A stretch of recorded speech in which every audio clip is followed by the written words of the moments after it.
New York City!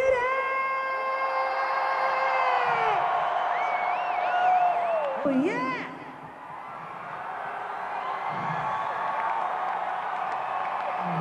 Thank you! It is so great to be back here at Madison Square Garden, man.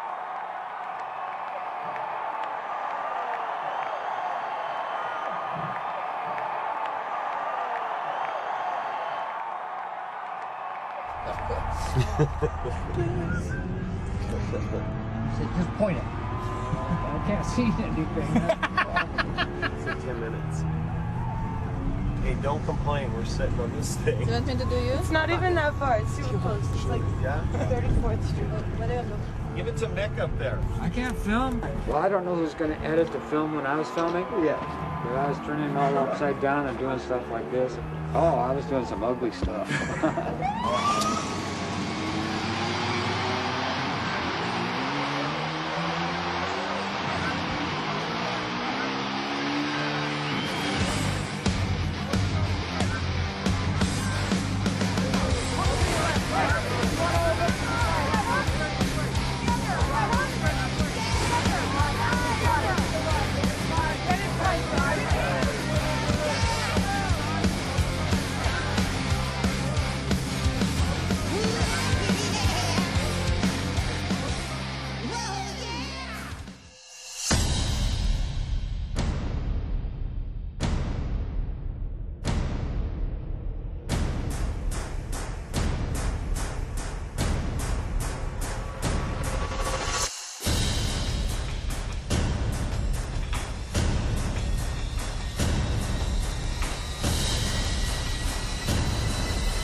I mean, Madison Square Garden is one of those places that are, you know, you dream to play.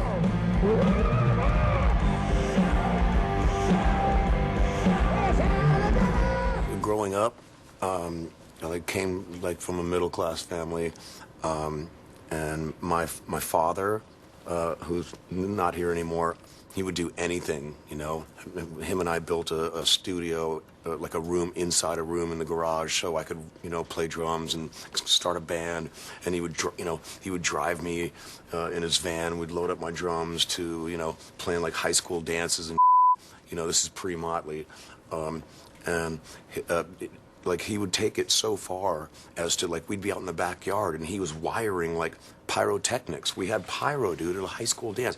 He like had all these wires in a switcher box and gunpowder. We're out in the backyard. He's like, boom! I'm like, Dad, dude, you rule. He ruled, dude. Ruled. Like that's how I grew up. It's true you grew up, your parents gave you the house outside the house. Is that true? My little side house? Let me see.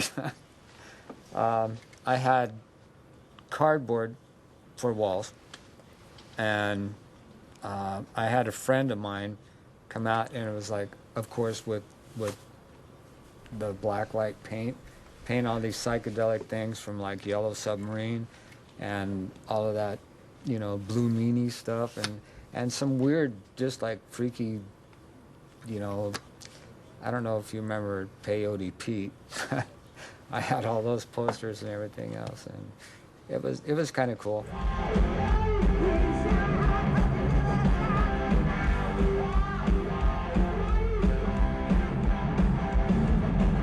Oh my God, shout out to all of them. Mick Mars, you rock for everything you go through, and you still do this. And the garden rules. No place And the garden to show rules, like the there's garden. no place better. No place better. Crüe rules. I'm going to be 40 this year. Every time I see him, I feel like I was 17 again. Every time.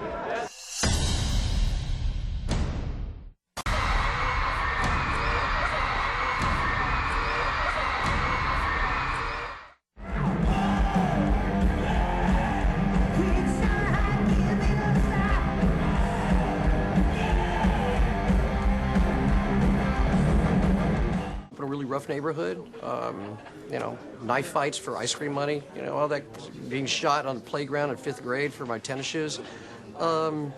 Crazy, you know. And then went to high school.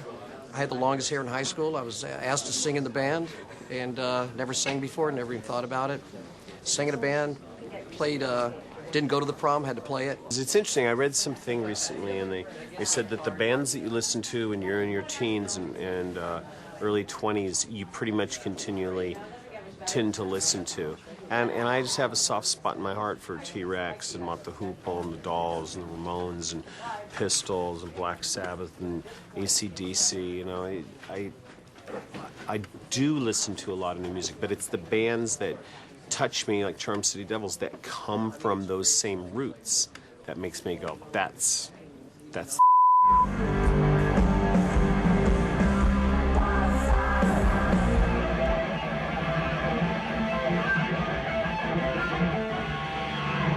My influences are, I mean, go way back, way back.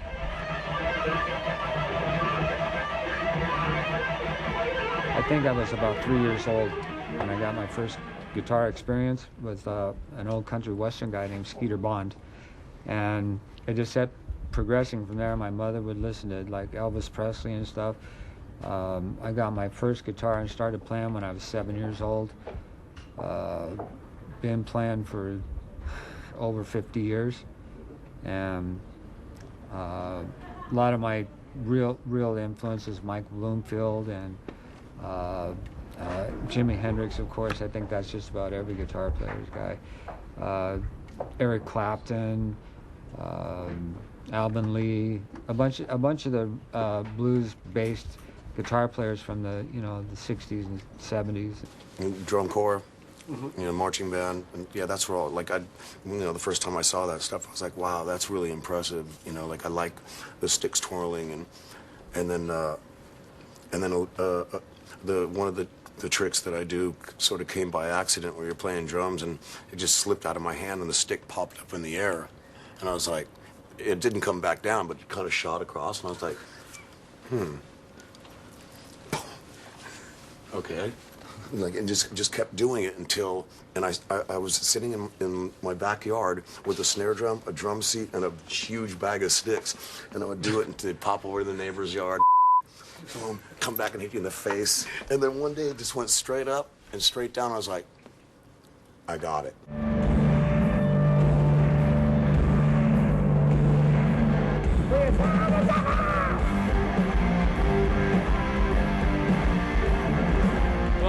To see the Tommy Lee drum solo. I don't know what he's going to do. He's always doing something crazy, so they're looking forward to that. I've been showing them the YouTubes of all the old ones, so we'll see.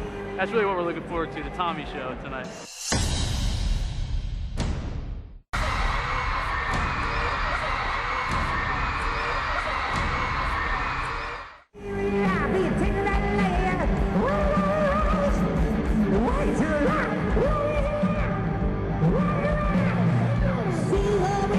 Me and Tommy went to high school together.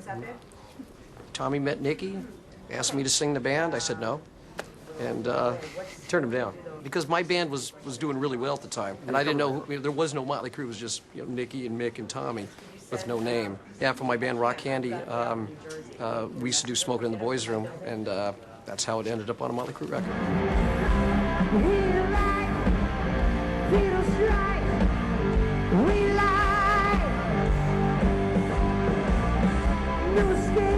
I remember a lot of the playing the whiskey was pretty.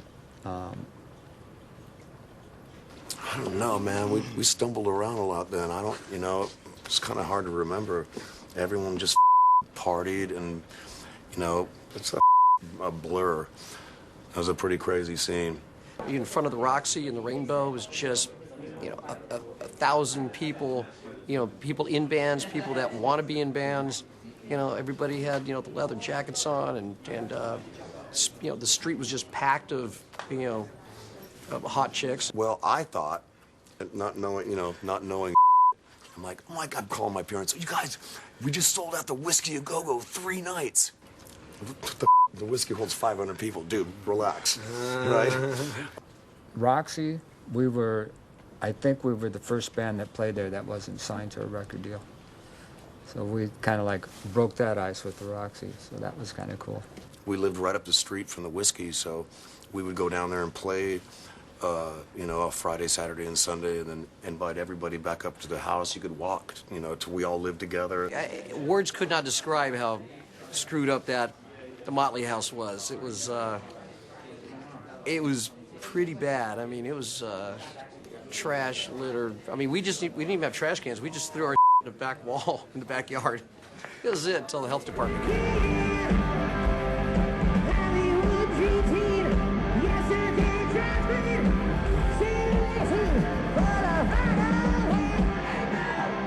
They are pure rock and roll.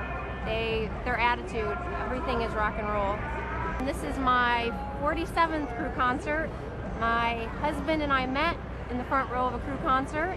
Nikki pulled me on stage. He saw my tattoo and signed it.